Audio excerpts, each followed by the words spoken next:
Maka tak bicara rugi laba, Haji Muhammad Yostomo Bernawaitullah setelah membebaskan lahan luas Pantai Lamaru, Balikpapan tahun 1998, 10 tahun kemudian, tepatnya pada tahun 2008, Haji Muhammad Yostomo kembali mengeluarkan uang dari kocek sendiri di masa pemerintahan Presiden Susilo Bambang Yudhoyono.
Jika pada saat ini siapapun para pengunjung Taman Mini Indonesia Indah apabila pernah mampir ke Taman Budaya Tionghoa Indonesia, menyaksikan ada beberapa bangunan cukup besar tempat menyimpan bermacam-macam benda bersejarah peninggalan dari negeri Tiongkok kuno dari masa lalu, seperti keramik semasa dinasti Ming, pakaian, ukir-ukiran dinding atau batu, alat musik, barongsai, barisan foto para tokoh pejuang berdarah Tionghoa yang ikut berjuang melawan penjajah demi merebut kemerdekaan Indonesia.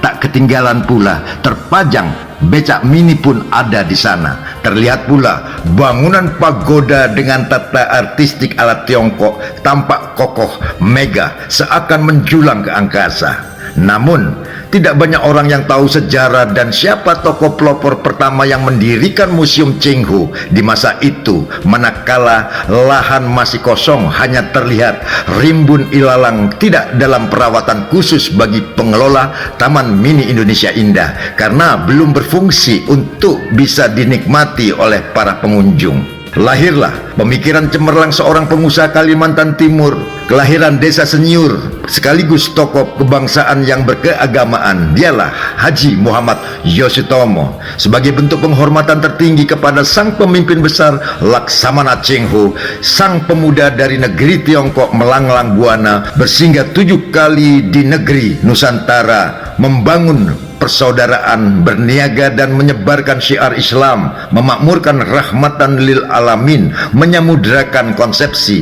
fastabikul khairat dan mencintai negara bagian dari iman. Maka tak bicara rugi laba, Haji Muhammad Yostomo Bernawaitullah setelah membebaskan lahan luas Pantai Lamaru, Balikpapan tahun 1998, 10 tahun kemudian, tepatnya pada tahun 2008, Haji Muhammad Yostomo kembali mengeluarkan uang dari kocek sendiri di masa pemerintahan Presiden Susilo Bambang Yudhoyono.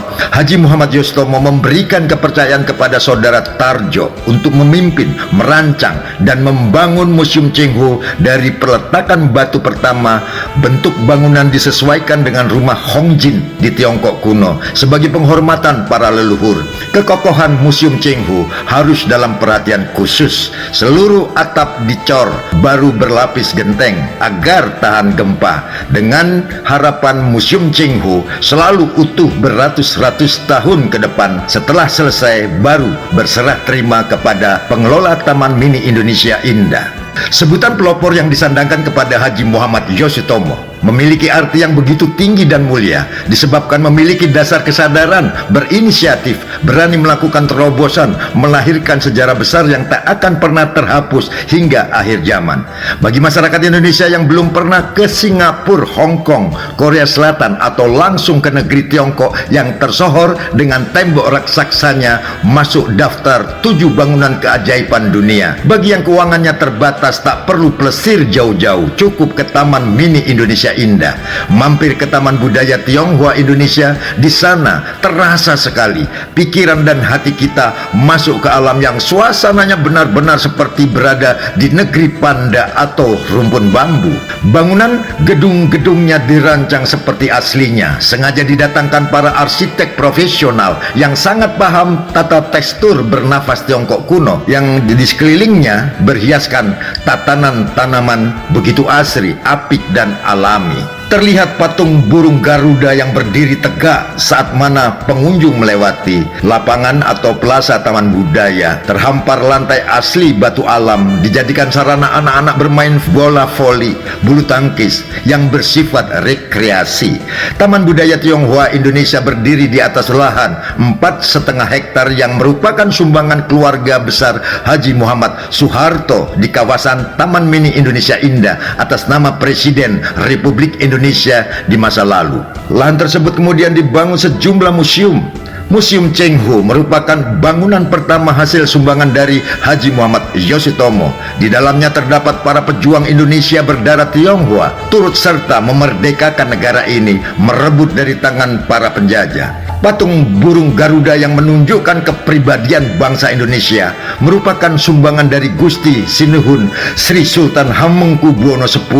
Begitu masuk ke dalam, para pengunjung akan disuguhkan patung 12 siu ala Tiongkok. Terlihat pula patung keras sakti yang kisahnya sangat melegenda dan mendunia. Ahai Amboy. Terdapat pula patung seorang putri mirip Dewi Kwan Im yang sangat terkenal kecantikannya. Masih di kawasan Taman Budaya Tionghoa Indonesia tampak pula kumpulan patung yang menceritakan perjuangan laskar etnis Cina dalam membela negara kesatuan Republik Indonesia. Berdiri tegak patung Laksamana Chenghu terkesan gagah dan berwibawa, memancarkan cahaya karismatik menghadap danau semacam gambaran lautan luas, simbol pengembaraan Laksamana Chenghu melanglang buana. Sedangkan di belakangnya baru tampak jelas Museum Chenghu, bangunan pertama di Taman Budaya Tionghoa Indonesia. Sebagai pelopornya adalah Haji Muhammad Yoshitomo. Ketika pengunjung masuk ke dalam museum, semakin takjub, terkagum dan terharu bagaimana teramat dekat dengan keindonesiaannya. Begitu banyak berjajar terpajang para pejuang berdarah Tionghoa. Para tokoh berdarah Tionghoa antara lain Oi Engkiat, lebih dikenal dengan nama Raden Ngabehi Widyaningrat, Gian Liam Nio, Jau Pok Ki, So Bun Seng, Lim Ching Gi atau Abdul Malik Oi Pei Hin dan sebagainya. Terlihat pula tertata dengan apik keramik dan peninggalan masa lalu asli dari Tiongkok kuno. Batik ciri khas dari Pekalongan banyak diwarnai etnis Cina. Motif batik Cina memang didominasi dengan gambar naga dan bunga, tetapi jika dipadukan dengan etnik Jawa terlihat makin indah. Semua itu bisa disaksikan di Museum Chenghu, Taman Mini Indonesia Indah. Gedung Museum Chenghu berdiri ternyata jelas menjadi sejarah yang menempel di dinding. Penyumbangnya adalah Haji Muhammad Yoshitomo, pengusaha sukses yang berjiwa nasionalis, patriotik, Pancasilais sejati. Gambar Laksamana Chenghu berukuran 1 kali 1 meter terpampang terlihat mumpuni dan bersahaja. Di bawahnya terpajang tempat pembakaran shio dan 3 patung, sekadar penghormatan tradisi para leluhur Tiongkok yang mesti dihormati dan dihargai sejarahnya. Chenghu atau yang juga dikenal sebagai Laksamana Zhenghe terkenal pula dengan sebutan Sampokong. Dia banyak menorehkan sejarah bagi perjalanan bangsa Indonesia, baik secara akulturasi maupun peradaban di tanah air. Namanya dikenal dan diabadikan sebagai rumah ibadah. Di Surabaya ada Masjid Cengho, Kota Semarang punya kelenteng Sampokong, dan di Taman Mini Indonesia Indah Museum Cengho. Kisah warga etnis Cina di tanah air yang ikut perang kemerdekaan harus diakui tak terlalu banyak tercatat dalam buku sejarah di Indonesia atau di sekolah. Ini sangat disayangkan, kata Sekretaris Jenderal Legiun Veteran Republik Indonesia Marsikal Muda Purnawirawan FX Suyitno. Sejatinya, jauh sebelum Indonesia merdeka, warga berdarah Tionghoa ikut berjuang untuk Indonesia melawan penjajah. Sepak terjang perjuangan mereka kini harus diakui, baik dari sisi agama, ekonomi, dan sosial. Khusus Museum Hakka, peletakan batu pertama pembangunannya dilakukan Gubernur DKI Jakarta Fauzi Bowo pada hari Senin tanggal 6 bulan 8 2012. Museum Hakka Indonesia kini sudah berdiri megah, namun belum dilengkapi pagoda 7 Fokke. Sebutan Fauzi tatkala acara peletakan batu pertama museum itu menyebut bahwa berdirinya Museum Hakka tersebut diharapkan dapat meningkatkan suasana kehidupan yang saling menghargai dan saling menghormati. Dulu, cerita Fokke saat itu, orang Hakka dikenal sebagai salah satu suku di Cina dikenal warga yang mengedepankan pendidikan ketimbang hanya melakukan bisnis atau berdagang saja. Kehadiran museum itu dapat sebagai sarana pembelajaran atau pendidikan. Perhimpunan Hakka Indonesia Sejahtera sudah bertekad akan terus memberikan kontribusi bagi peningkatan kerukunan umat beragama di Jakarta, di Indonesia khususnya. Lebih penting lagi, adanya Museum Hakka dapat menunjukkan semakin kuatnya kebersamaan dan toleransi sosial antar suku dan umat beragama di Indonesia. Ketua Pembangunan Museum Hakka, Iwan Mahatirta, memberi penjelasan, museum ini dibangun di atas lahan seluas 5.000 meter persegi di area Taman Budaya Tionghoa Indonesia, Taman Mini Indonesia Indah. Nantinya di dalam Museum Hakka akan terdapat banyak hal seperti informasi sejarah suku Hakka, koleksi foto, lukisan, benda-benda antik asal Tionghoa, dan lain sebagainya.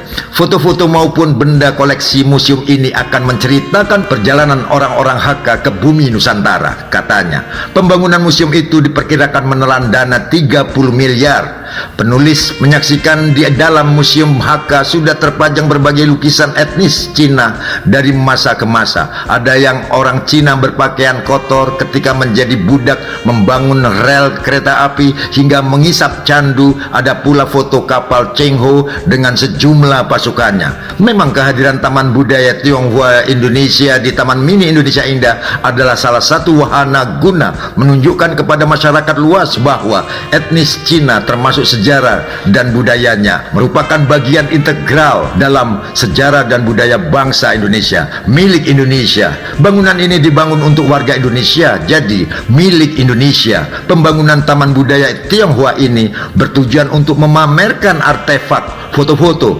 arsitektur bangunan, taman, dan lain-lain yang berkaitan dengan eksistensi suku Tionghoa di Nusantara di masa lalu atau di masa kini. Taman Budaya Tionghoa ini juga mempertegas toleransi dan kerukunan antar umat beragama di Indonesia, kata Solihin. Sekadar catatan, Taman Mini Indonesia Jakarta diresmikan pada tahun 1975 dengan tujuan menggambarkan negara Indonesia dalam bentuk miniatur, juga untuk saling mengenal dalam rangka membina persatuan dan kesatuan bangsa Indonesia. Pada waktu itu, semua suku diakomodasi dalam anjungan tiap provinsi. Setelah reformasi 1998, Paguyuban Sosial Marga Tionghoa Indonesia PSMTI terbentuk dengan tujuan menolong yang terkena kerusuhan dan berjuang untuk memperoleh hak-hak sipil sebagai warga negara Indonesia WNI yang sah, antara lain mendapatkan status sebagai salah satu suku dalam keluarga besar bangsa Indonesia. Dengan adanya Kepres tentang penghapusan semua kebijakan tentang PRI dan non-PRI dan seterusnya, etnis Cina atau Tionghoa memperoleh haknya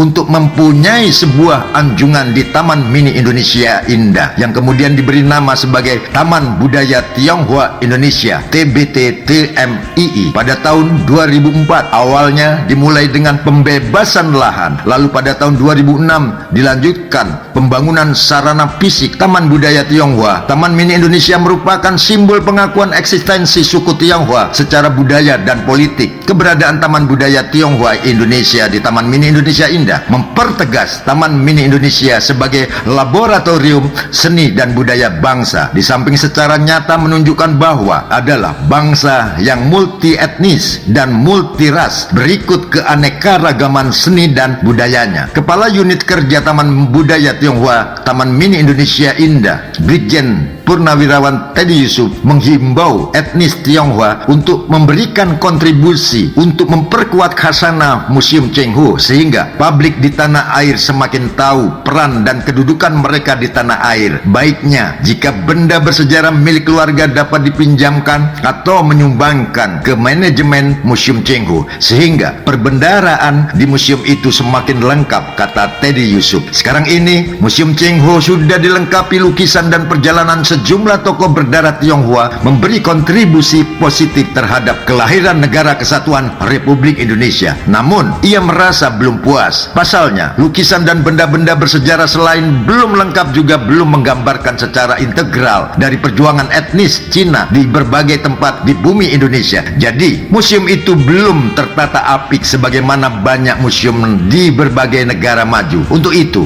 ia merasa bahwa museum tersebut harus ditangani oleh seorang ahli museum. Semoga Museum Cheng-Ho merupakan sumbangan dari Haji Muhammad Yoshitomo semakin maju ke depan dengan segala informasi, peran, serta yang sudah diperbuat oleh para saudara yang berdarah Tionghoa untuk membesarkan, meninggikan kehormatan Negara Kesatuan Republik Indonesia. Dengan cara itu akan tergambar maksud, misi, dan visi kehadiran Museum Cheng-Ho. Alur cerita dari perjalanan sejarah etnis Cina harus tergambar. Ia berharap pria pemilik nama Tionghoa Him Tek-ji, kelahiran Bogor, Jawa Barat 24 Mei 1944 itu mengaku museum ini minimal dapat menjadi inspirasi bagi kerukunan antar umat, antar etnis, dan penyatuan bangsa Indonesia.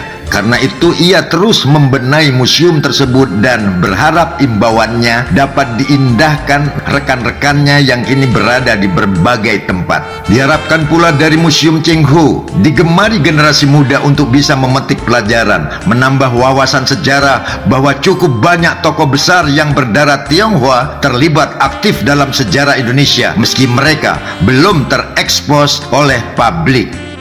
Salam harmoni. Darah Tionghoa di Indonesia untuk siapa? Untuk siapa? Hanya untuk Indonesia.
Since the time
是我，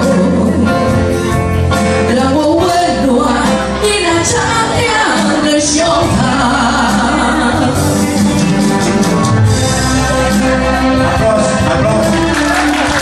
谢谢。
Terima kasih.